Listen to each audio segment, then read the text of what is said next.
Olá, ouvintes. Eu sou o Luiz. E eu sou o Pedro. Você está ouvindo? O Mapa da Palavra. E a palavra de hoje é... Onda. Olá, ouvintes e mapeiros. Bem-vindos ao Mapa da Palavra.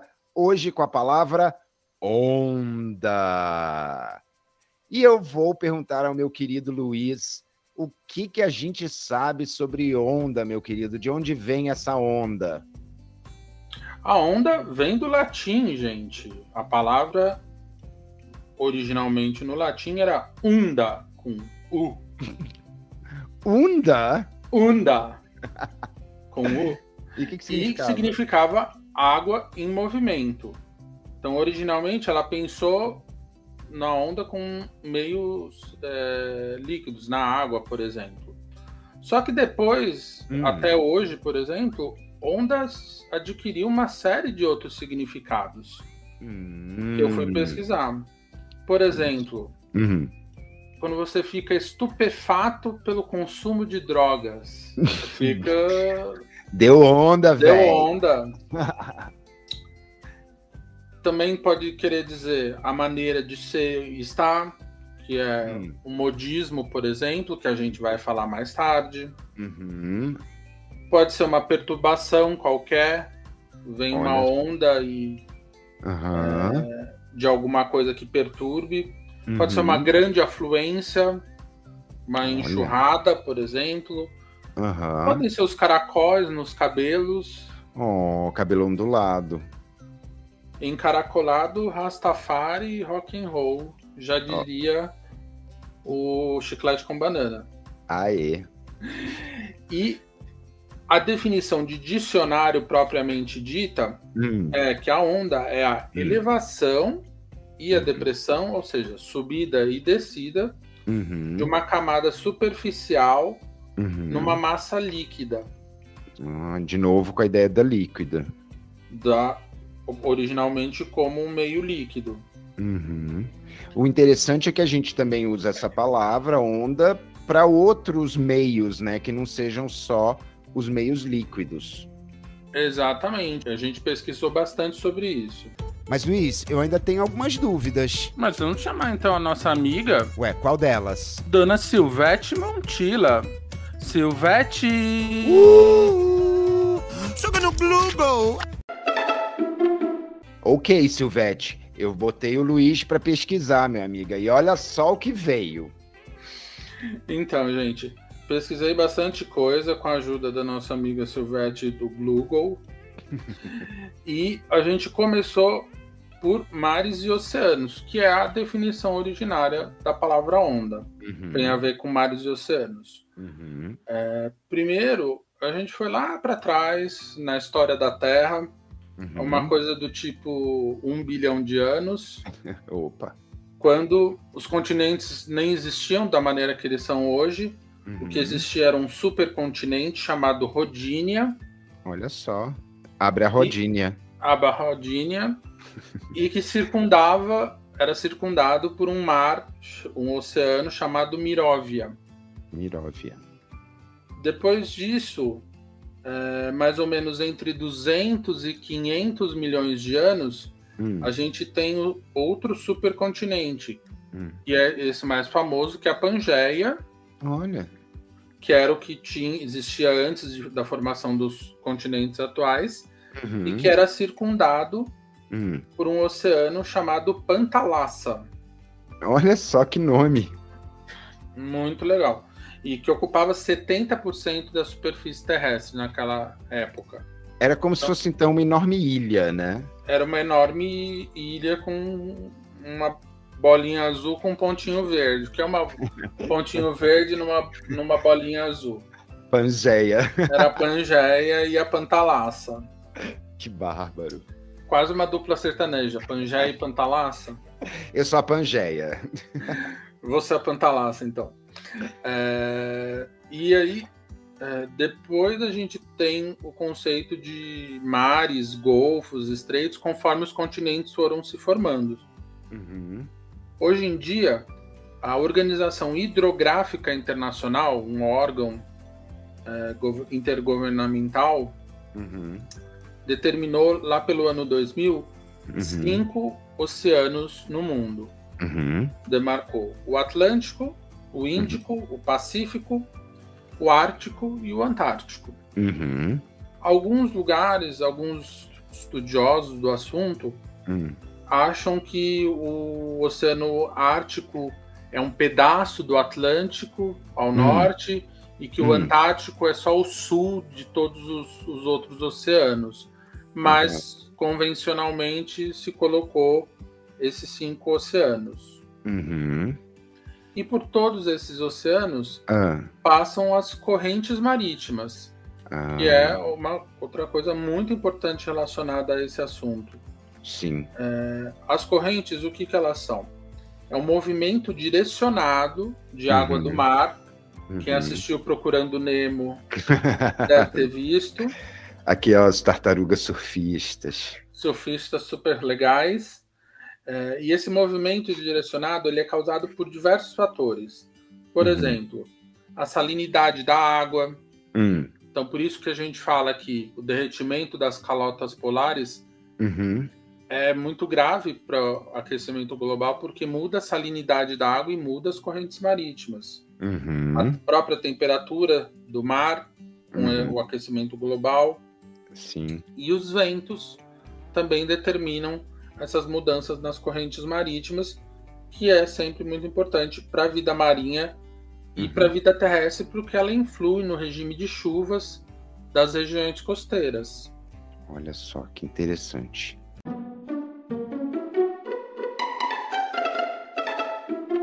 E aí, o que eu acho bárbaro é que a gente tem uma ideia de onda, né, muito ligada ainda com essa onda do mar, da água, e que a gente, inclusive até bem pouco tempo atrás, antes de ver o tsunami em ação, em filme, a gente imaginava que as ondas, elas se mexiam.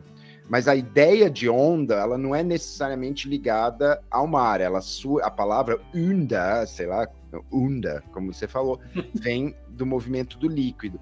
Mas essa ideia do movimento, que expande para outros tipos de onda, né? Como as ondas eletromagnéticas, as ondas de luz, e vários outros tipos de onda, são muito ligadas a uma imagem que a gente precisa ter no estádio de futebol. Quando a gente tem a ola, que, aliás, é onda em espanhol. Se todo mundo lembrar, todos os nossos mapeiros lembrarem como é uma ola, e aposto como vários já fizeram também, ola em esporte, cada pessoa se levanta e se abaixa, como você falou na definição de onda do mar, né? Você tem um levantar e abaixar. Só que a pessoa não mexe junto com a onda, a pessoa não vai com a onda. Cada pessoa levanta e abaixa. E isso é o que acontece com cada molécula, cada átomo, quando passa uma onda eletromagnética, uma onda gravitacional. A energia passa, mas cada molécula sobe e desce. Legal. E é por isso que a gente usa a palavra onda em tantos tipos de realidades, seja na meteorologia, na física, até na ideia da moda, né? Cada pessoa bota a roupa ou não, fazendo com que a energia dessa moda passe adiante. Então, se a gente sempre se lembrar da ola no futebol, aliás, a melhor contribuição do futebol para a física contemporânea é a ideia da ola. Né? Então, no mar, a onda, as ondas, as correntes, elas se mexem, mas cada moléculazinha está parada, subindo e descendo só. É a energia delas que está transitando, vamos dizer assim. Exatamente. Chega a energia, ela levanta e ela baixa depois e pronto, nós temos a onda. Falar em onda, né, e aproveitando que a nossa natureza está muito presente nesses calores e frios, eu vou falar aqui de uma descoberta. Você sabe, Luiz, qual foi a maior onda de calor já registrada no mundo? Não, me diga. Foi em julho de 1913, lá nos Estados Unidos, no Vale da Morte. Olha o nome. Fica na Califórnia. Bom lugar não deve ser muito, muito legal, né? olha, teve uma onda de calor lá que durou quase 4 dias e elevou a temperatura de uma região chamada Furnace Creek, quer dizer, Riacho da Fornalha, ó o nome, para 57 graus Celsius. Isso foi medido. Durante 4 dias. Né? Porque assim, tem uma regra para a gente chamar coisas de ondas de calor ou ondas de frio. Não basta fazer calor um diazinho, não. Não. É o seguinte, uma onda de calor é uma medida proporcional, ou seja, ela não é um valor absoluto. Cada região tem uma temperatura, uma média de temperaturas. Então, para você ter uma onda de calor, tem a ver com a temperatura média. A média histórica daquele lugar. Isso, exatamente. E esses tempos, né, que duram uma onda e o tempo que leva para ela acontecer, esses 2 tempos são essenciais para você dizer se teve realmente uma onda ou foi só um calor. Né? E vamos ver assim, em Portugal, por exemplo, para você ter uma onda ou de calor ou de frio, precisa ser 6 dias consecutivos com uma temperatura para calor 5 graus acima da média, para frio 15 graus abaixo da média. Para ter uma onda, são 6 dias consecutivos. Interessante. Nos Países Baixos, Holanda, Luxemburgo, é mais divertido. A temperatura é sempre a temperatura da cidade de De Bilt. Eles escolheram essa cidade para ser a medida. E se você tem uma temperatura acima de 25 graus Celsius por 3 dias, sim, e se ela chega acima de 30 Celsius num desses dias, você tem uma onda de calor nos Países Baixos.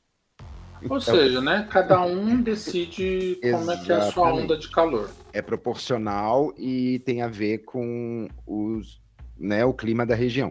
Nos Estados Unidos, 3 ou mais dias consecutivos com uma temperatura superior a 32,2 graus Celsius. Porque eles usam aquela medida louca chamada Fahrenheit, e aí quando tu converte para Celsius, dá esse número quebrado. Número quebrado, né?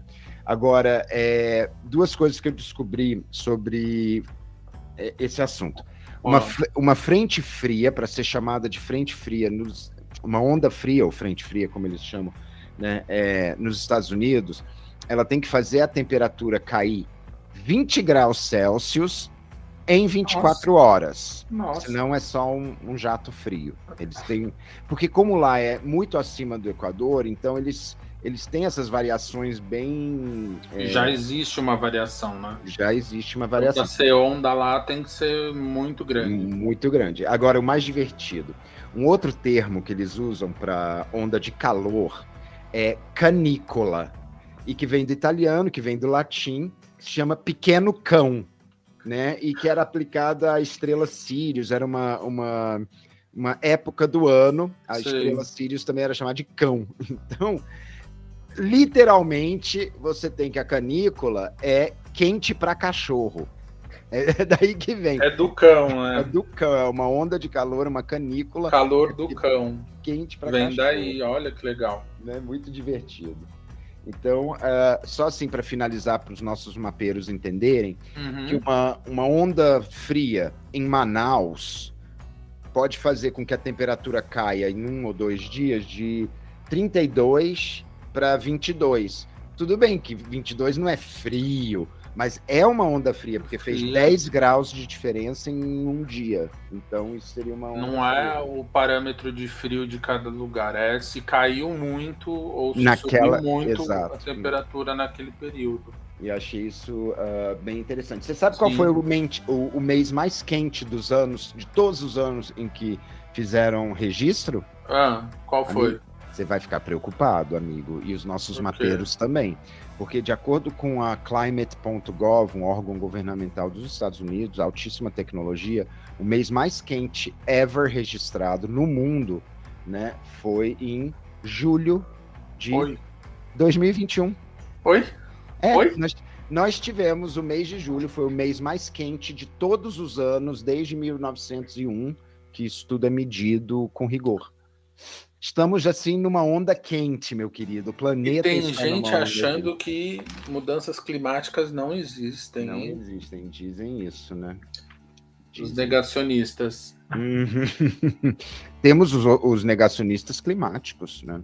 Eles, por Sim. exemplo, não percebem coisas como ondas de tornados, ondas atmosféricas. Para eles ai, é quente. Não, para eles a Terra é plana, né? Bom, enfim, né? Olha a onda, né? Esses aí estão na primeira definição de onda, né? Algum delírio causado por alguma droga que eles. Eu fico estupefato.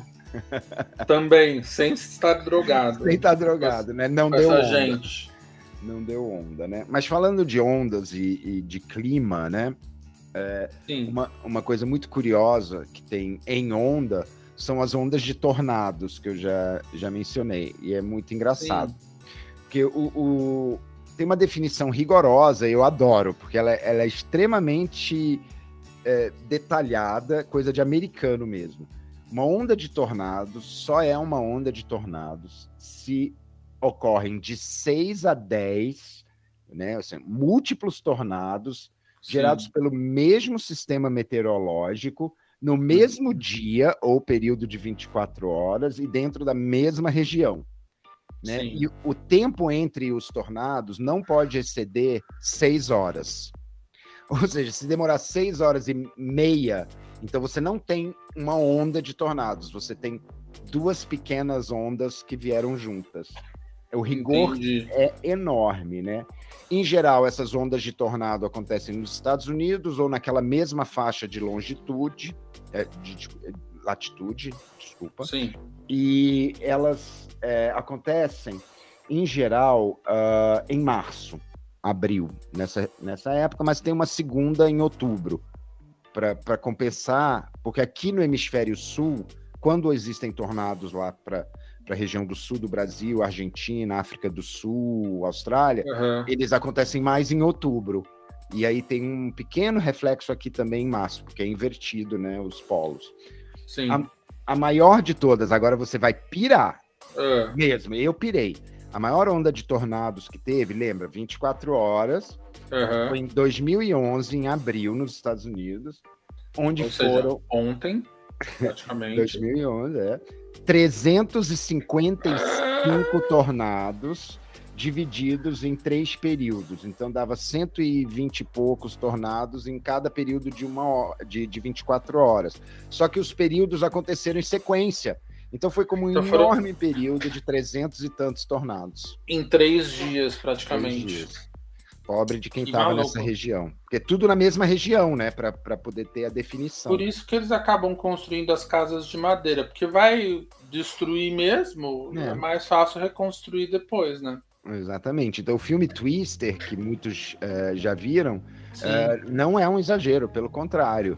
A tendência é que você tenha mais e mais ondas de tornado, ainda, né? Ondas de tornado. Cada vez piores, cada vez maiores, cada vez mais violentas, mais destrutivas. Isso, exatamente. E destrutivas também foram, por exemplo, 2 exemplos que eu peguei aqui em relação a ondas no mar. Me São conta. os tsunamis. Antes disso... Eu acho que todo mundo tem uma boa ideia dos tsunamis por causa das imagens, né? Daquele grande tsunami. Dos tsunamis mais recentes. Exato. Eu fui primeiro buscar a definição. Tsunami é uma onda grande com um grande volume de água, originado a partir de terremotos e maremotos, e que alagam e destroem as regiões costeiras de baixa altitude. E a gente teve 2 tsunamis famosos mais recentemente. O primeiro em 2004, no dia 26 de dezembro, no Sudeste Asiático, que afetou vários países como Índia, Tailândia e Indonésia. Nesse tsunami que afetou esses lugares ao redor do Oceano Índico, são estimadas mais de 227 mil mortes. Nossa, gente, demais. Foi o maior terremoto já registrado na história que originou esse tsunami. Teve entre 9,1 e 9,3 graus na escala Richter, que a gente falou no programa passado. E lembrando que o próprio terremoto, ele funciona em ondas também. Eles têm ondas de choque. Aquela energia absurda, ela é transmitida de molécula em molécula, de átomo em átomo, e vai destruindo tudo. Elas sobem e descem e bum. Tem uma primeira destruição com o terremoto, e depois o terremoto no mar causa a onda gigante, o tsunami, que às vezes a onda não é tão gigante assim, não é uma onda de 500 metros, às vezes uma onda de 10 metros, mas com um grande volume de água faz muito mais estrago do que ondas maiores. E o segundo tsunami que eu pesquisei, foi recente também, foi o do Japão, que aconteceu dia 11 de março de 2011. Também foi um dos maiores terremotos da história já registrados, que originou esse tsunami. Foram 9,1 graus na escala Richter. Foram ondas de até 10 metros de altura que avançaram até 10 quilômetros em terra na região de Tohoru. E, muito famosamente, causou danos à usina nuclear de Fukushima e causou o pior acidente nuclear da história depois de Chernobyl. Eu estava vendo aqui que 2011 foi um ano difícil para a Terra, né? Você tem os tornados, a maior onda de tornados, você tem um terremoto monstruoso com tsunami. Tsunamis. Olha. O negócio está ficando cada vez pior. Tá. E assim, muito do que acontece tem a ver com as ondas atmosféricas. A nossa atmosfera, né, a atmosfera terrestre, ela é um enorme fluido. O ar é fluido, assim como a água é um fluido, né, mas com viscosidades diferentes. Então, no ar, na nossa atmosfera, você tem ondas também o tempo todo. E muito são causadas pela rotação da Terra. Como a Terra roda, ela tem energia, e essa energia vai se transmitindo para os mares, para as moléculas de água e de ar. Então, essas ondas atmosféricas, elas são muito interessantes por dois motivos. A primeira de todas é que elas são periódicas. Aí você pergunta assim, mas periodicidade, de onde viria? Eu já chego nisso. Elas são enormes, elas são grandes, elas ocupam um espaço da Terra muito grande, essas ondas atmosféricas, e elas têm duas divisões. Elas são ou estacionárias ou não estacionárias, e aí vão influenciando todo o clima da Terra. Aí o detalhe, por que elas são periódicas? É porque a Terra 24 horas ela dá uma volta. Período de rotação. Então ela tem um período. Então muitas dessas ondas são o que elas chamam de ondas harmônicas.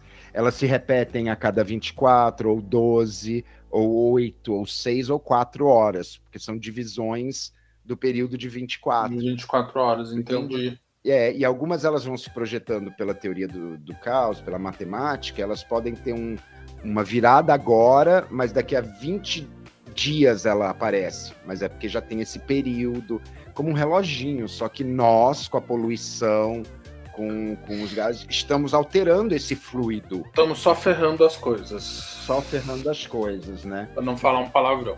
Isso, então essas ondas atmosféricas, elas são muito importantes para todas as ondas que você anda pesquisando. Com certeza. Por exemplo, tem umas coisas bem peculiares. Você sabia que tem uma onda chamada onda circumpolar antártica? Não, prazer. É uma onda detectável, ou seja, já detectaram, e é mensurável o tamanho dela. E essa onda, ela circunnavega a Antártica, ou seja, ela dá a volta na Antártica em um período de 8 anos. Uau! Então, se você pudesse marcar um pedacinho da energia daquela onda e acompanhar ele num mapa, ele ia levar 8 anos para dar a volta na Antártica toda.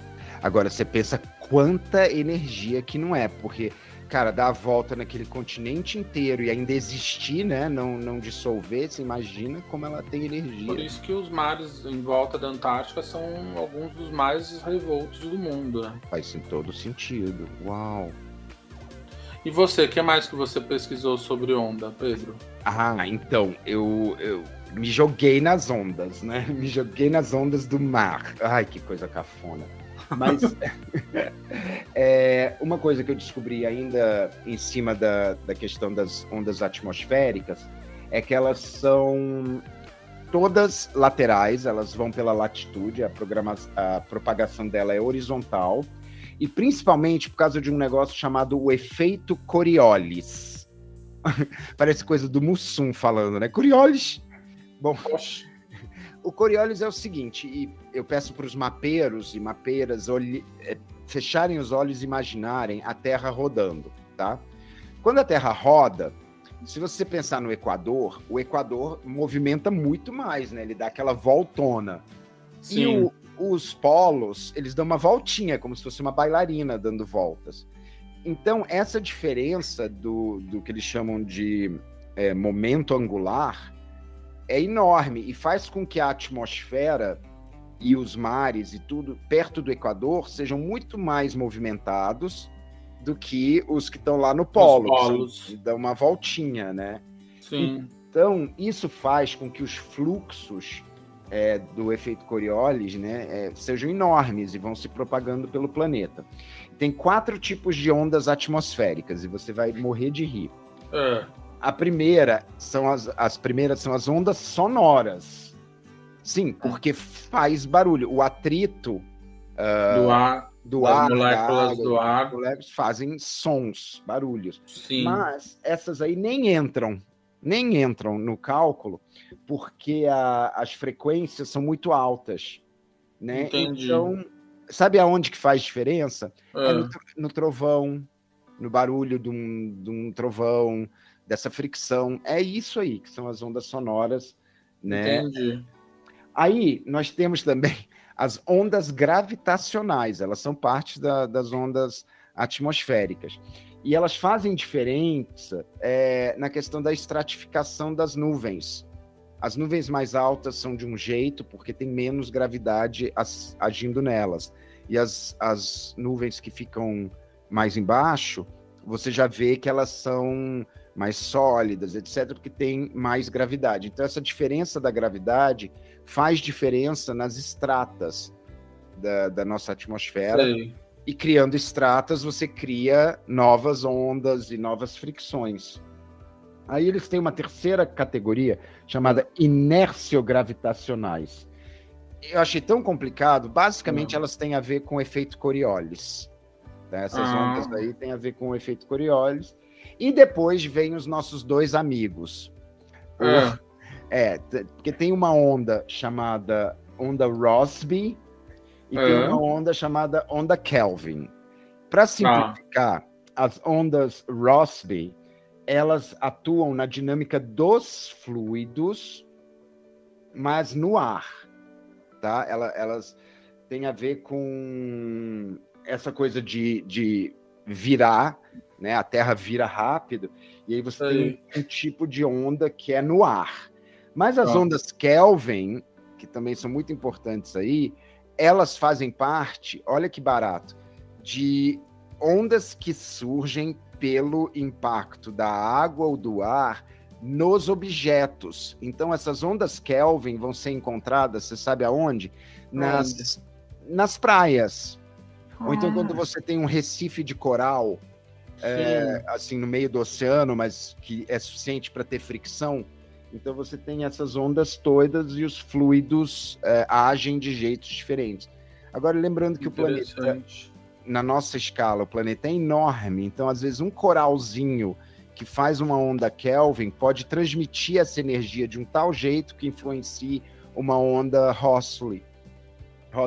Então é muito interessante e como é delicado esse equilíbrio. Né? Sim, é o que eles chamam lá de efeito borboleta, né? Uma borboleta bate as asas num lugar e muda o mundo do outro lado do planeta. Agora, eu tenho o Rossby e o Kelvin. Você tem algum alguma onda com nome de gente, por acaso? Eu tenho a onda Draupner. Ele tem uma. Eu Diga, tenho. o que é a onda? A onda Draupner foi um acontecimento Hum, registrado em 1995 uhum, na Noruega. hum, Foi a primeira vez que uma onda gigante hum. foi detectada e medida em alto mar. Porque Ah, normalmente a gente fala de ondas gigantes uhum, do pessoal do surf, que é outro assunto que eu vou falar daqui a pouco. uhum, Mas foi a primeira vez em 95 que eles registraram em alto mar uma onda de 26 metros Gente, contra 12, que era a média da região ali. caramba. E foi registrado, medido, tudo certinho. A pessoa que fez esse registro Uhum. deu o seu nome pro acontecimento, virou a onda Draupner. Mas é uma onda que ela não bate em nada, né? Ela não chega a ter um Não. Kelvin, ela tá no meio do mar. Do Uau, oceano, exatamente. que interessante isso. É quase uma pororoca, mas sem rio, né? É, quase isso. O que é uma pororoca, na verdade? Pororoca é simplesmente a ação da maré alta no mar em relação a um rio. A maré alta avança pelo rio e cria uma onda contínua e que dura o tempo que a maré alta for mais forte que o fluxo de água do rio. Que barato. Você sabia Quando a que maré isso baixa, ela para e o Aham. rio volta a jogar suas águas no mar.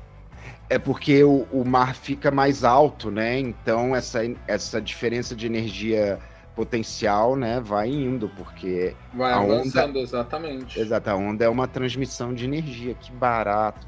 E é interessante que a tua onda pororoca, ela é ligada àquelas ondas harmônicas que eu falei, né? Porque como a Terra vira 24 horas, eles têm uma periodicidade das marés. Sim, Então, com olha que certeza. barato, que sensacional, né? Dá para surfar uma pororoca? Dá para surfar uma pororoca. Muita gente já fez isso. Tem imagens sobrando no YouTube para quem quiser ver. Mas as ondas mais famosas surfadas são outras, são no mar mesmo. Eu fui pesquisar um pouquinho da história do surf. Certo. A origem ela é disputada um pouco entre os povos polinésios e peruanos. Mas foi nessa região do Pacífico, do Oceano Pacífico, que surgiram os primeiros relatos. Que barato. O primeiro relato escrito foi feito pelo navegador inglês James Cook no século XVIII. Uau. Ou seja, em 1700 e alguma coisa, já se relatava o surf como a gente tem ideia. Eu fico imaginando assim, tipo, Cyrano de Bergerac com uma sunguinha fazendo tchan, tchan, tchan, tchan, tchan, no surf. E surfando, né?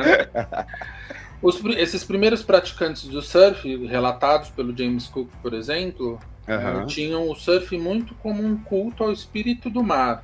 Então não era só uma coisa esportiva, tinha uma coisa religiosa envolvida também. O reconhecimento mundial do esporte, do surf, ele veio em 1912, na Olimpíada, com um havaiano chamado Duque Paoa Kahanamoku, acho que é esse. Kahanamoku. É considerado o pai do surf moderno. Ele foi um campeão olímpico de natação. Porque o surf mesmo só entrou nas Olimpíadas agora em Tóquio, em que o brasileiro Ítalo Ferreira foi campeão. Olha, é verdade. E o esporte hoje é dominado por brasileiros. Além do Ítalo ganhar a Olimpíada, Gabriel Medina foi campeão mundial bem recentemente. O louco é que o surf, ele coloca um objeto exatamente na frente da energia máxima da onda, né? Que é o pico da onda, né? Que é onde você tá com o máximo potencial, onde a molécula tá lá em cima. Exatamente. E aqui no Brasil, isso aconteceu na década de 50, quando turistas trouxeram as primeiras pranchas e teve essa popularização, começando por Santos e pelo Rio de Janeiro. Certo. Quando eu era criança, não sei você, Luiz, quando eu ia pra praia, eu adorava tomar jacaré, sabe? Tipo, que a gente usa o nosso peito como uma prancha de surf. E agora que eu fiz tanta pesquisa, eu fico imaginando, caramba, eu tava no auge da energia, né? Tipo, aquela onda cheia de energia, eu ali. Cara, A muito bacana. minha última experiência com onda no mar não foi lá muito boa. Não? Eu fui inventar de fazer natação em águas abertas. Ai, que medo. Tomei uns caldos em Copacabana, amigo. Amigo, que dá medo, Não, né? não foi brincadeira.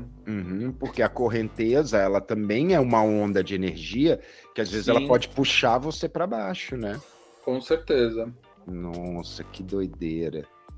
Bom, mas tem ondas que não são tão perigosas, né? Não são tão assustadoras.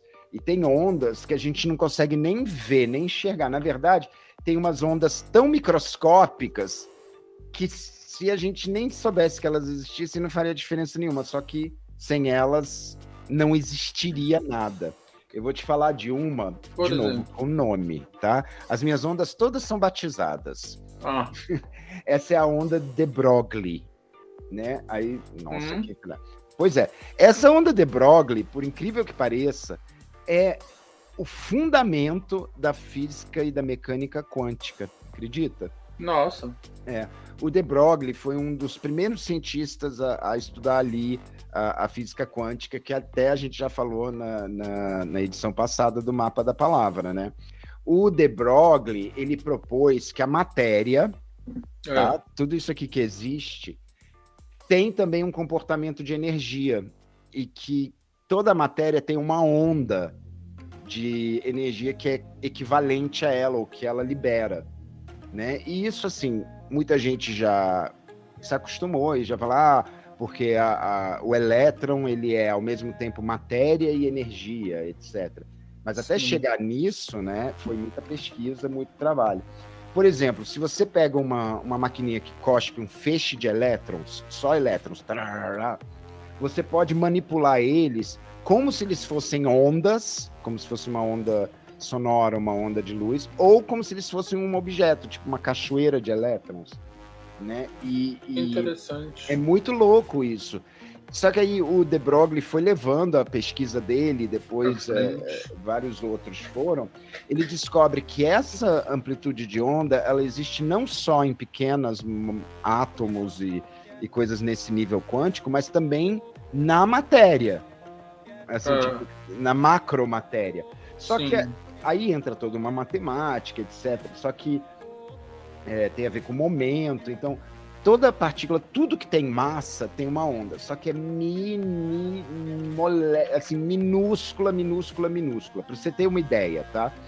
Uma molécula grande como o fulereno, ele tem uma onda de Broglie de 2,5 picômetros. Picômetro. Bom, para você ter uma ideia, isso é 10 elevado a menos 12, quer dizer, 1 sobre 1,000. Quase nada. É um quase nada. Quer dizer, para um corpo como o nosso, tipo assim, macro escala, é tão minúscula a nossa onda, mas ela existe. E isso é interessante, esse estado entre a matéria e a energia. Então eu achei muito curioso, né? Saber que toda matéria emana uma onda, só que ela é uma micro-onda. E essa é a onda de Broglie. Quer dizer, nesse momento você tem uma pequena ondinha de energia aí sendo mandada. Mais alguma onda sua com nome? Eu tenho a onda Radcliffe. Tá ótimo isso. Bom, a onda de Radcliffe, eu ainda tenho uma outra, né? Mas a onda de Radcliffe é a estrutura mais próxima da gente, Terra, planeta Terra, na Via Láctea, acredita? A coisa mais perto da gente. Ela em si tem 8.800 anos-luz de tamanho. Pequenininha. Micro, pica-tchuca. A parte mais próxima dela, né, que é a coisa mais próxima de nós, ela tem 400 anos-luz de distância. Logo ali. Logo ali. Mas você acredita que quando ela foi descoberta? Não, quando? Janeiro de 2020, menino. A gente só descobriu isso agora. A coisa é a nossa vizinha. Se fosse uma cobra, já tinha picado a gente tava morto. Né? E o interessante dessa onda de Radcliffe é que ela tem várias maternidades estelares, que são áreas onde as estrelas nascem. Inclusive, sim, o nosso Sol, pela distância... por lá. Nasceu por lá. Então, a gente tem lugar de nascimento. Que legal. Tem um brasileiro envolvido nessa descoberta, o físico João Alves. E essa onda de Radcliffe, esse lugar mais próximo de nós, ele ocupa só 20% da largura e 40% do comprimento do nosso braço da Via Láctea. Então, é enorme. É um pedaço da nossa Via Láctea. E ao lado da gente, nossos vizinhos. Bem pertinho. Então essa é a onda de Radcliffe. Você falou que tinha mais uma. Tem, que também é no espaço, e eu acho que os nossos mapeiros vão amar. A onda de Moreton. Moreton? De moletom? Não, é Moreton. Não é um moletom. Até porque não ia sobrar um moletom, porque a onda de Moreton, ela é rara, mas ela é um tsunami solar.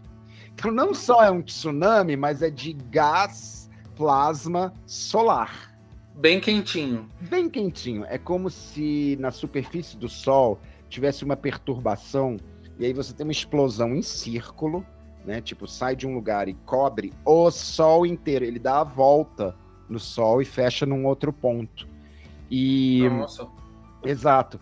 E é só uma velocidade de 1.500 km por segundo.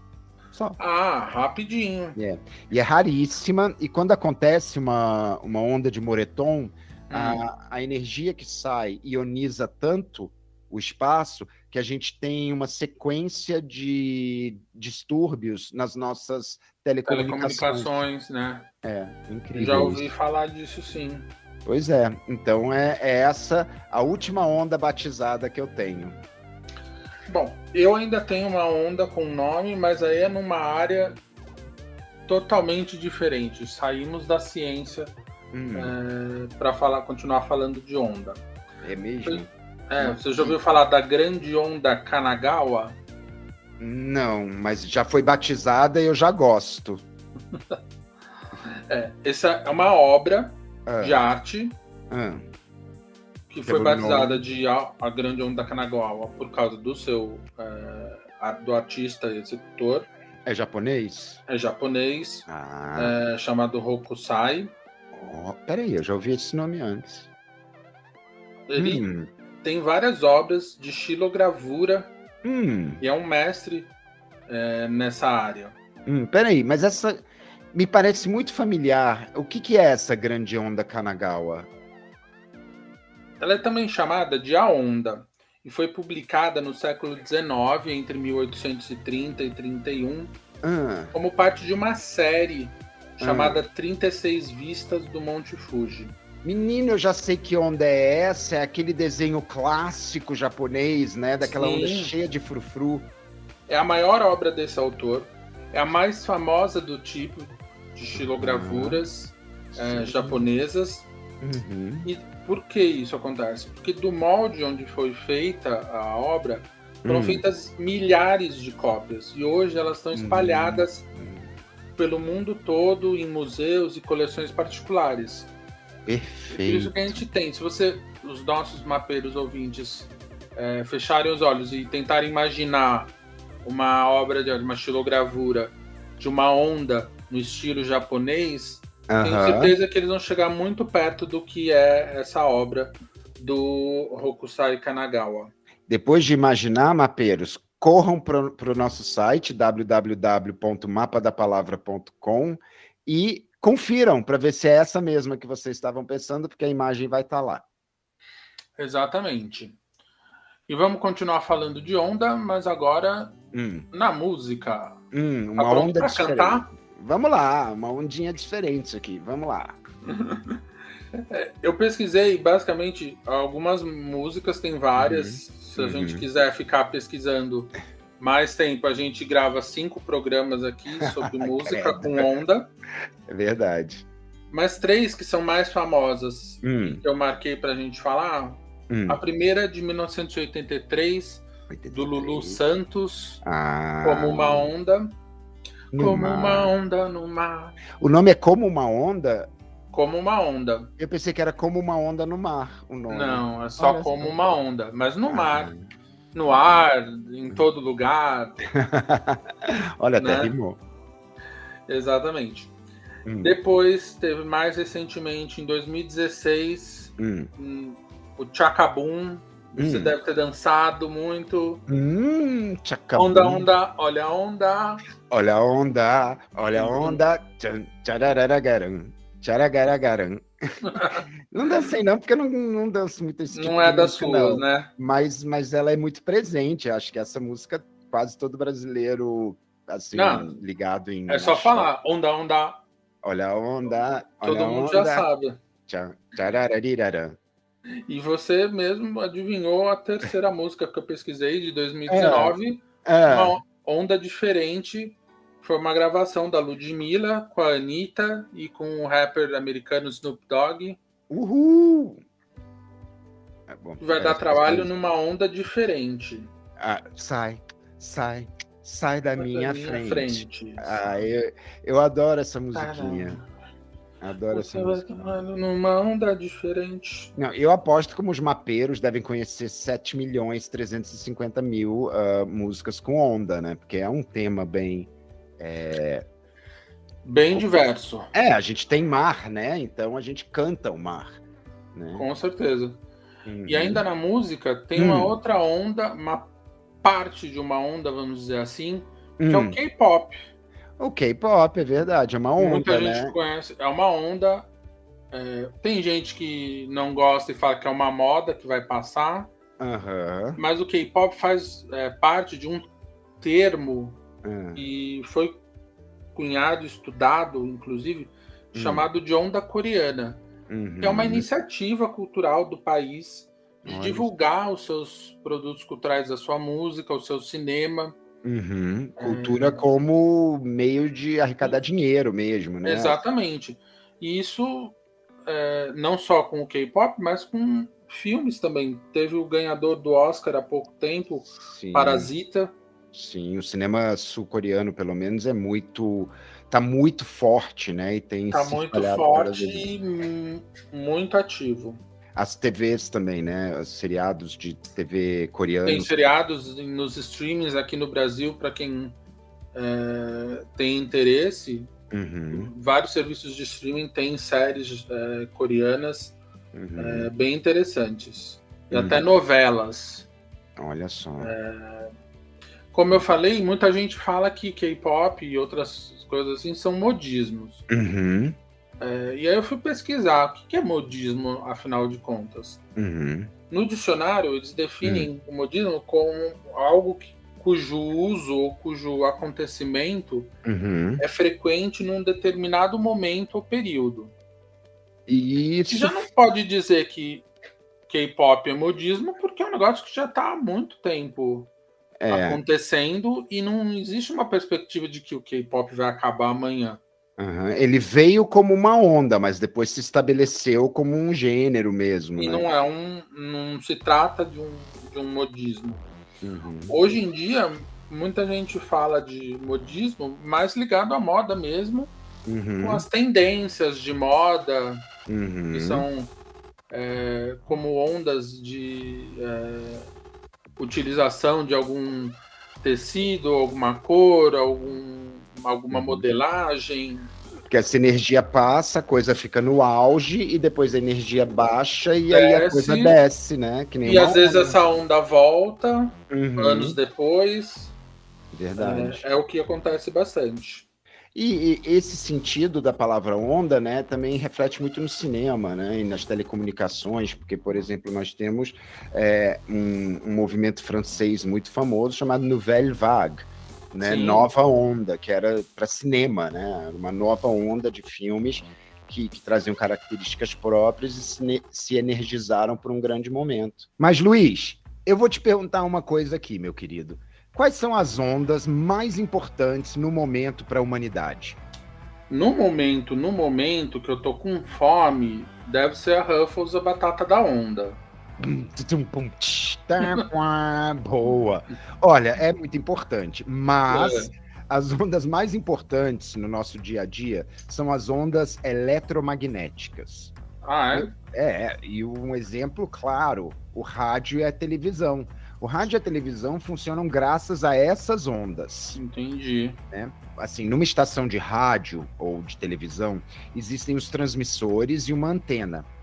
Os transmissores, eles fazem toda uma movimentação de elétrons, organizam os elétrons de acordo com a imagem, né, e o som, e lança para a antena. Essa antena, ela é só uma condutora de corrente elétrica. E os elétrons executam todo um movimento vibratório, com uma frequência X, etc. Esse movimento, ele é produzido dentro dos circuitos. O movimento vibratório dos elétrons cria as ondas eletromagnéticas, que são características daquela estação, e elas se propagam em todas as direções do espaço. É como se fosse um hemisfério sendo transmitido daquela antena. E aí, na casa das pessoas, o aparelho de rádio ou de televisão, ele também tem circuitos e antena. Só que primeiro esses elétrons, né, essas ondas, elas batem na antena, são registradas, e ela leva essas ondas eletromagnéticas, esse movimento de elétrons, para parte do rádio, que vai decifrar isso e transformar em vibrações, ou seja, em ondas sonoras ou ondas de imagem também eletromagnéticas. Então, as ondas eletromagnéticas, elas são fascinantes porque elas são as duas coisas. Elas são elétricas e magnéticas. É como se fosse um eixo, como se fosse aquele eixo. No eixo X, uma, no eixo Y, outra. São perpendiculares, elas vão se propagando, né? E aí, ó, tem dois tipos de ondas de acordo com a propagação delas. Tem umas que não precisam de material e podem ocorrer no vácuo, e tem outras que precisam passar por materiais, por matéria, né? Então, o que acontece com as ondas eletromagnéticas é que elas não necessitam de material, só que elas rebatem. Então, se entre a sua casa ou entre a sua antena e a antena emissora tem obstáculos, elas batem e rebatem. Então, sobra menos energia para chegar no seu rádio. Por isso que, ou na sua TV. Ou na TV, por isso que fica tão ruim a imagem ou o som. Entendi. Né? Agora, outras ondas que não precisam de matéria. As ondas luminosas, as micro-ondas. Tá vendo como as eletromagnéticas são importantes? Sim. Os raios X, né? Então, é muito interessante. Cada uma tem a sua faixa de frequência. Agora, as que precisam de matéria para serem transmitidas fazem parte da família do sonar. E a diferença entre um radar e o sonar é exatamente essa. O radar não precisa de matéria. Você pode jogar ele no vácuo, que ele vai indo, ele bate em alguma coisa e volta. E aí a gente sabe que o objeto está ali. O sonar precisa da água para se propagar. E é só na água que a gente chama de sonar. E o emissor lança as ondas e depois as ondas que rebatem. Ele recebe as ondas que rebatem e aí ele tem uma noção do que está ali na frente. E é engraçado, porque é o mesmo princípio dos morcegos e dos golfinhos. Ah, isso me lembra, sabe o quê? Quando era jovem, eu sempre quis ser Dr. Dolittle para falar com os animais. Tinha uma curiosidade de saber o que eles pensam. Olha, você ia bater muito papo com os golfinhos, porque eles são extremamente inteligentes, eles são capazes de produzir ondas sonoras com significados diferentes, de emergência, de acasalamento, de humor. Acredite nisso. Só que assim, eu acho que você, Luiz, do jeito que você ia ficar fofocando sobre todos os acontecimentos na cidade de Atlantis. ou Atlântida. Claro, né? Porque essa cidade mítica, né, de acordo com as mitologias, eles dominavam muita tecnologia, inclusive as ondas eletromagnéticas, né? E moravam metade no mar, metade... Mas isso tudo é mitologia. Aliás, como é mitológico, a gente vê várias interpretações de Atlantis. Desde o Homem do Fundo do Mar, a filmes de aventura, e nos quadrinhos a gente vê Atlantis em duas maneiras diferentes. Primeiro, porque você tem na Marvel Comics a Atlantis do Namor, que é lindo, eu acho ele lindo, apesar daquelas asinhas no calcanhar. E na DC você tem a Atlantis do Aquaman, que também é lindo, maravilhoso e não tem asinhas embaixo, né, no calcanhar. Inclusive é muito engraçado, porque eu me lembrei que no desenho dos Super Amigos, o Aquaman falava com peixes através de ondas, né? Ondas cerebrais. E ele conseguia fazer com que os peixes fizessem o que ele queria. Né? É muito legal, né? Sim. E uma coisa que eu acho curiosa é que em todas as versões de Atlantis, os atlantianos sempre desconfiam do povo da superfície. Eu acho que isso é um sinal muito interessante, né? Aí, já que a gente está falando da DC Comics, lá eles têm dois vilões que têm o nome Onda. Assim, um se chama Onda Mental e o outro se chama Onda Térmica. E que, felizmente, os poderes têm a ver com os nomes, né? O Onda Térmica joga fogo, o Onda Mental tem poderes mentais, assim, né? Entendi. E as ondas também são comuns em vários tipos de mídia, não só nos quadrinhos, né? O entretenimento usa muito essa palavra. Desde a Nouvelle Vague, né, que era a nova onda no cinema, ao New Wave, que era a nova onda do rock depois do punk, né? Até hoje você tem vários movimentos musicais, principalmente na música eletrônica, que usam o sufixo wave para indicar uma onda nova, uma onda diferente. E, por exemplo, a no wave, a vapor wave. Então você tem vários movimentos novos de interessante música usando. Só que é tanta wave que acabam virando marolinhas, né? Mas enfim. E o cinema também adora, né? A palavra onda aparece não só em títulos, mas como temas. De título, nós temos o famosíssimo, maravilhoso, eu me divirto muito com a nova onda do Imperador. Lembro. Ótimo. O Tá Dando Onda, que também é dos pinguins, né, que surfavam. Muito legal. Né? Tem um filme brasileiro chamado A Onda da Vida. Né? E também o filme brasileiro chamado Onda Nova. Né? No cinema mundial a gente também tem o filme Onda Negra. E, finalmente, tem até uma brincadeira que brasileiro e português adoram fazer, que é comparar. Você sabia que aquele filme do Lars von Trier, chamado Breaking the Waves, tem nomes diferentes em Portugal e aqui no Brasil? Imaginava, porque as traduções aqui e lá sempre são diferentes, né? Isso. Lá se chamava Ondas do Destino. Não, aliás, aqui se chamava Ondas do Destino. E lá em Portugal, Ondas da Paixão. Os dois com nome de novela, né? Novela mexicana. Mexicana, exatamente. Agora, o que eu mais gosto são os filmes em que a onda não tá no nome, e sim no enredo do filme. Nós temos aqueles filmes de catástrofe climática, né? Como 2012, né, em que as ondas vêm, destroem, etc. Esses filmes que a natureza é a inimiga. Como O Impossível, que é um filme meio documentário sobre o tsunami, que a gente já falou. Eu assisti, chorei horrores. Fortíssimo, né? Você sabia, Luiz, que minha mãe quase morreu nesse tsunami?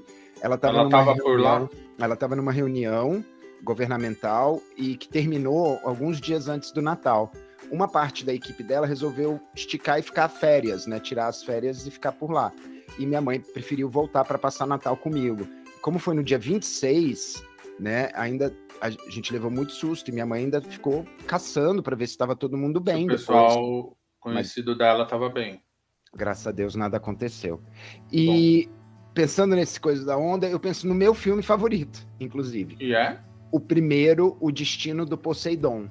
Em que uma onda gigante vira um navio de cabeça para baixo e os sobreviventes precisam subir né? Que na verdade é descer, mas é subir, porque o navio está de cabeça para baixo. E é uma onda que é engraçado a gente ver esse filme, o primeiro, porque eles não tinham ainda uma ideia visual do que é um tsunami, né? Ou do que era aquela onda gigante que você falou, que mediram no Sim. mar. As pessoas não tinham ainda essa noção, não era uma imagem que estava acessível a todos nós. Então a imagem que tem no filme do Poseidon é o de uma onda de surfista gigante, só que vira o navio. Então é muito engraçado ver que depois, quando ele foi refilmado, essa onda já parece mais com mais realista. Parece mais um muro, né, do que uma onda em si que quebra. Então achei interessante perceber isso. Sim, muito legal. Uhum. Falar de filme favorito, assim, me lembra uma outra coisa. O quê? São as ondas da nossa vida real. Como Eu assim? também fui pesquisar. Duas ondas que... Na verdade, 3 ondas que aconteceram nos últimos anos, nesse início do século XXI. 2 delas políticas. Eita. A primeira delas foi chamada de Onda Rosa, que foi uma guinada à esquerda, um fenômeno político aqui na América do Sul, de vitórias eleitorais do campo esquerdista. Olha só, Onda Rosa. Como contraponto ao neoliberalismo da década de 90, 80 e 90, que começou com Margaret Thatcher e Ronald Reagan no exterior, e as privatizações aqui no Brasil. E aí veio no começo desse século essas vitórias da esquerda. Depois disso, aconteceu um movimento contrário. A onda azul foram vitórias eleitorais conservadoras à direita, já na década de 2010, também por toda a América do Sul, incluindo um desastre cataclísmico que aconteceu aqui no Brasil em 2018. Tenho certeza que a gente vai falar nisso um pouquinho mais pra frente. Vamos deixar pra lá essa parte. Outra onda que aconteceu aí especificamente aqui no Brasil foi em 2006. Você tá em Brasília, talvez você não lembre, mas você lembra da onda de ataques do PCC aqui em São Paulo? Nossa, eu lembro as imagens horríveis. Pois é.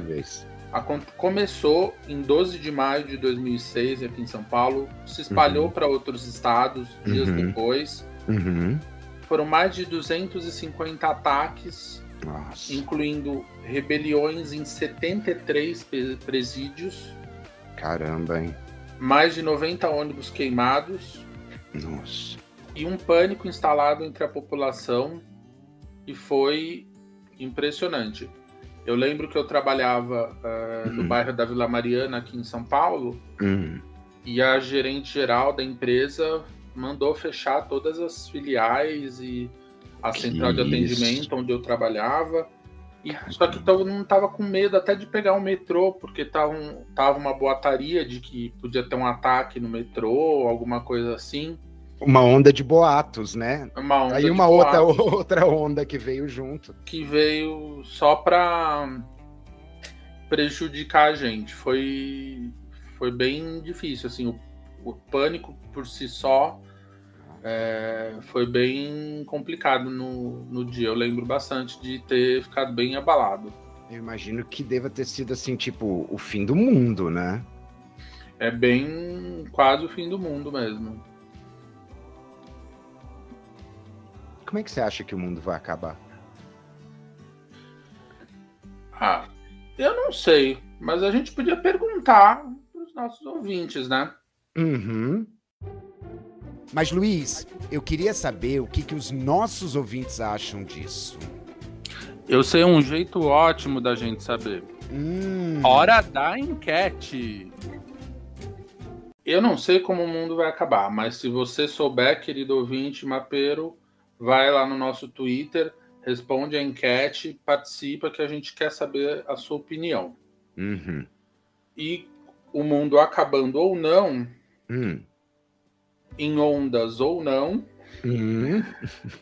Tem algumas cidades, lugares no mundo que são bem curiosos por ter o nome relacionado a ondas. Eu fui pesquisar a origem de algumas delas. Me conta. Por exemplo, o bairro de Ondina, em Salvador, famoso por causa do carnaval, circuito, de trios elétricos e tudo mais,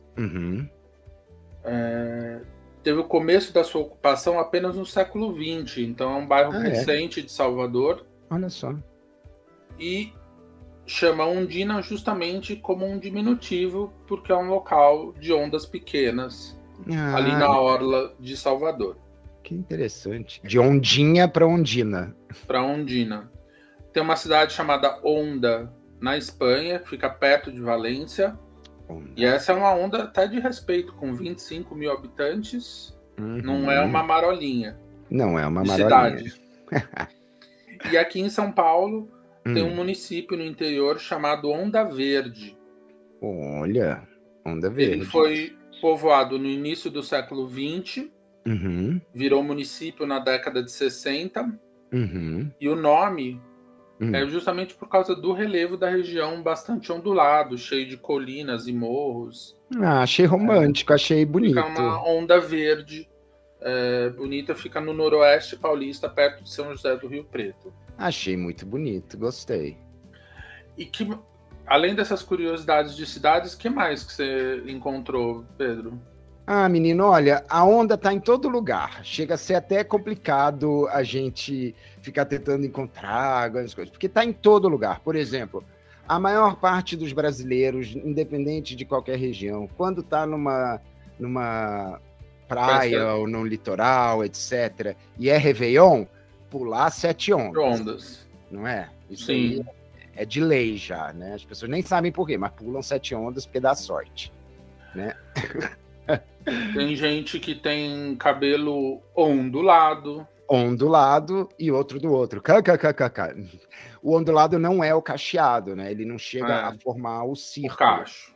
Exato. Então ele tem toda uma ciência, toda uma tecnologia diferente. Inclusive, Luiz, você sabia que tem um estilo de cabelo, mesmo assim, que você vai no cabeleireiro e faz, chamado miojo?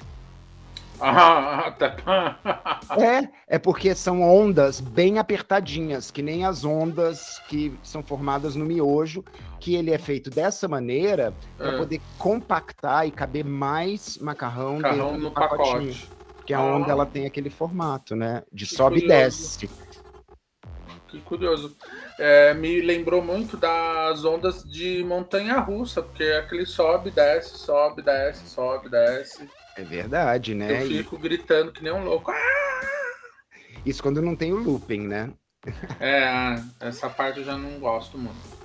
Sem falar também das ondas delta, ondas alfa, que o nosso cérebro emite, né? São ondas eletromagnéticas bem fracas, mas que registram como o cérebro está funcionando. Tanto é que eles fazem medições e tudo para ver se a pessoa está bem. Que legal.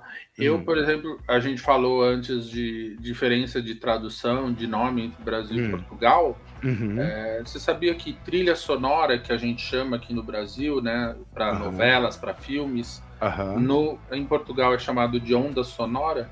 Onda sonora? Olha, a gente chama de trilha, né? Interessante. Agora, já que você falou em Portugal, eu tenho que falar da Onda. Traslados Transportes Públicos Limitados de Faro, Portugal. É uma empresa? É uma empresa que tem vans, e se você vai na Wikipédia, é magnífica a página deles, porque eles têm todos os horários de todas as mini cidades que elas conectam, e com os preços e tudo. Olha, eu fiquei encantado horários, linhas, com uma Onda. Super informativo. Perfeito, né? Que legal. Bom, vamos informar os clientes de um papo sério agora. Só uma coisinha antes a gente tem que dar um choque nessas pessoas, que nem a banda portuguesa Onda Choque. Tá bom. Então, ouvintes, mapeiros, preparem-se, porque agora nós vamos dar a onda em vocês. Dar o papo reto. O podcast Mapa da Palavra é um podcast consciente e brasileiro. Por isso que, até o fim desse regime, nós iremos sempre apontar que a culpa é dele. E hoje, o nosso quadro A Culpa é Dele nem é muito difícil de falar, né? Uhum. As ondas de fake news e de mortes que andam acontecendo por causa da Covid-19 só vão ter uma pessoa para culpar? Não, vai ter um monte, mas o que é Uma dele rede. está guardado. Uma rede, né? Uma onda de criminosos que usurparam o poder através de uma onda de fake news e uma onda usurparam fascista. Vidas através dessa onda de fake news também. Não é, cara? É inadmissível que nosso país esteja passando por isso e que pessoas idosas sejam transformadas em cobaias para um estudo de um remédio que já tinha sido provado que não funciona. E adulteração de prontuários, de certidões de óbito. Uhum. É uma onda criminosa. É uma onda criminosa. O dia hoje, que a gente está gravando esse episódio, foi bem macabro.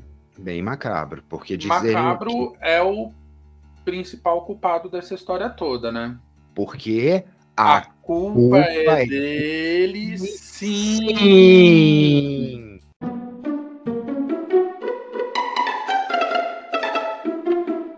Mapeiros, muito obrigado pela companhia de vocês. Esperamos que nós tenhamos trazido para vocês muita informação, muita leveza e muita conscientização da importância das ondas na nossa vida. Se você quer ter mais informações, pode ir no nosso site mapadapalavracom. Pode nos mandar uma mensagem pelas redes sociais, @Mapa da Palavra, no Twitter e no Instagram, que a gente quer saber o que você achou desse episódio. Exatamente. A gente se ouve, se vê, se escuta no próximo episódio. Exatamente, que as ondas eletromagnéticas nos tragam de volta. Tchau, tchau. Tchau, tchau.